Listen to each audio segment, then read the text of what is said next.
The case increase in this country over the weekend jumped about 19.6% from the prior weekend.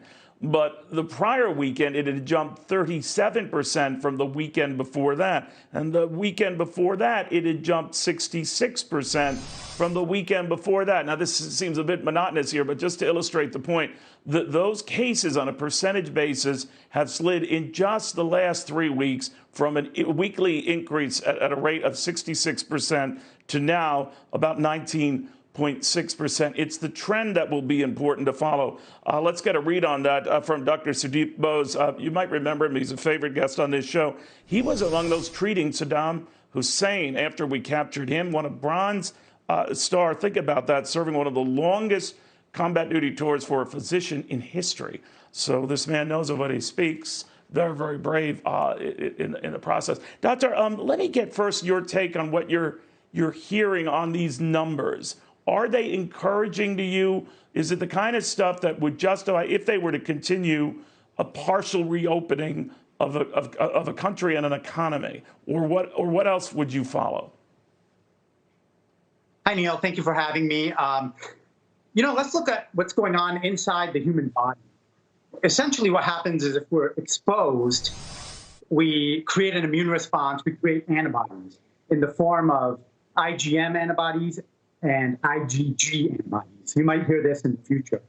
And it's thought that these IgG antibodies are what confer immunity for people. So right now, our population is in one of 3 groups. They're either susceptible, meaning they haven't caught it, they don't have antibodies, or else they're infected, or else they've recovered and they have the IgG antibodies and hopefully are immune.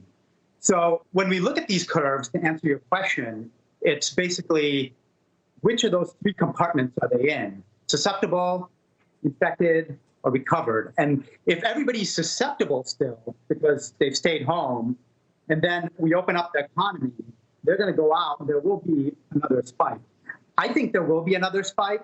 I think it won't be as large as the original spike, but this virus is not going away. For example, a similar coronavirus, SARS, we haven't seen that in like 15 years. We found the source in civet cats in China, and we basically eradicated those cats. So we don't have a similar way to just eradicate this. And it looks like it's not seasonal either, so the heat's not going to completely eradicate it.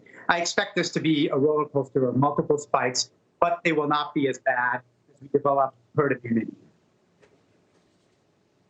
What about this notion that it could be an 18-month, up to 18-month sort of roller coaster of flare-ups? And I know that was a Minneapolis Federal Reserve official who was fearing that Neil Kaskari was saying that tends to be, to your medical point, doctor, that the history of these things, in this case, it might be even more pronounced. Now, do you then believe that we should all be rolling out of this together or none at all? Is there any benefit to a staggered de-sheltering plan when those, let's say, who do de-shelter or ratchet things down, they're free to travel to the places that might still be sheltered, right? Everybody has a different risk tolerance of what they're willing to do. And but I think we have to not only think about ourselves, we have to think about others and who we may infect. I don't think there's going to be one plan to roll everything out based on one city, New York, LA, wherever we're at. Every region is going to be different. And we really have to understand, once again, which group you're in. Are you in the susceptible group? You haven't even been exposed, infected, or have you recovered and have antibodies? So I think once we have some of this testing available where we can kind of see where populations are, we can trace it, track it, then we can make calculated decisions, because how do you know where you're going if you don't know where you're at? Well said. Well said, Doctor. Thank you, and thank you for all your hard work.